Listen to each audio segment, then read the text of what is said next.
Cette frénésie sexuelle donne lieu à la confusion des sexes. L'homosexualité apparaît, mais elle ne sera acceptée que si les rapports de classe sont sauvegardés.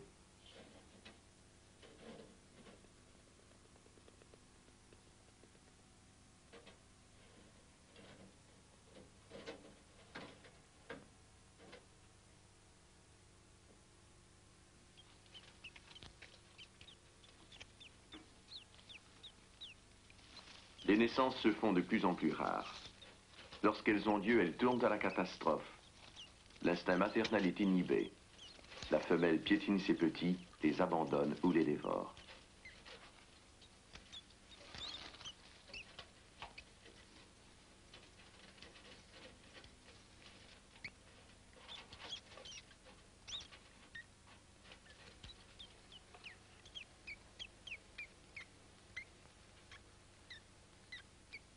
Souvent, elle ne peut supporter la maternité et meurt.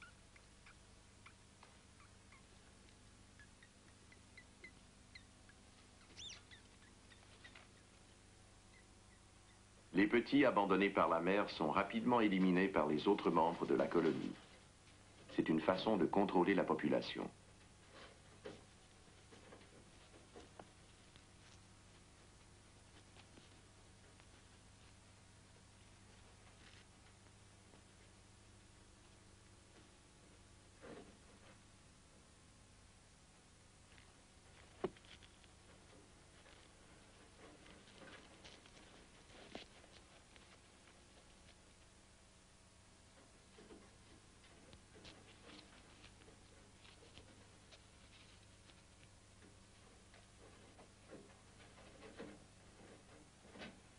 La sélection se fait donc en faveur des individus et non de l'espèce.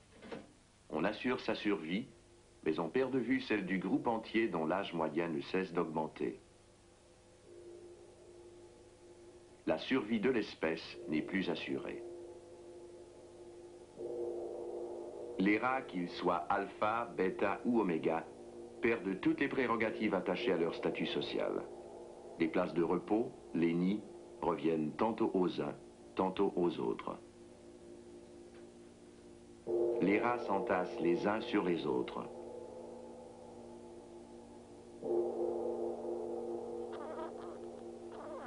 La maladie vient achever ce que l'agressivité, le cannibalisme et la frénésie sexuelle ont commencé. Sous l'effet du stress, engendré par le manque d'espace vital, l'individualisme forcené détruit l'instinct de survivance du groupe. Les conditions de vie dans un territoire sont d'une importance fondamentale dans l'évolution d'une espèce.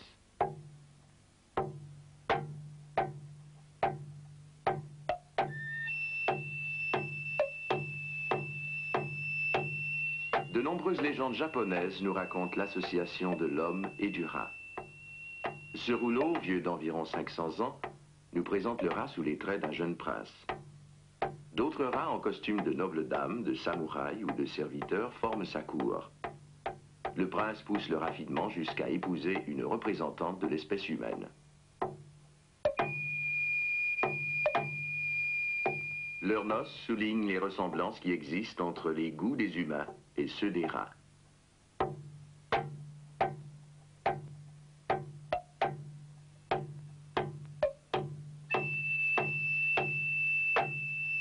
Le mariage se déroule dans le plus grand faste, au son des instruments des moines et sous la bénédiction du bonze.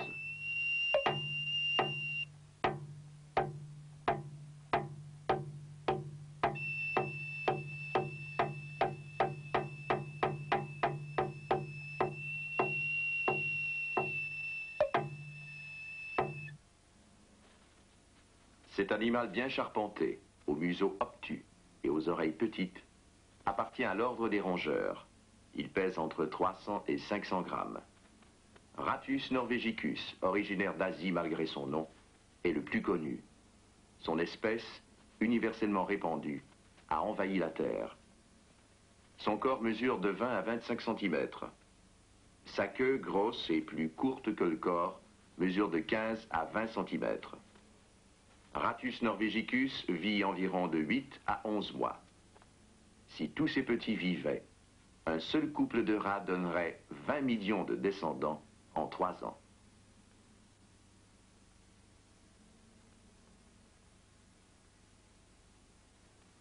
Les terriers, véritables réseaux souterrains, atteignent jusqu'à 45 cm de profondeur.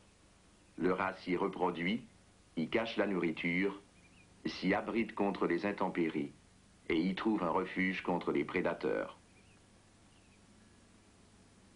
Le rat construit son terrier en se servant de ses pattes pour creuser et déplacer la terre. Il transporte dans sa gueule des pierres pesant jusqu'à 200 grammes.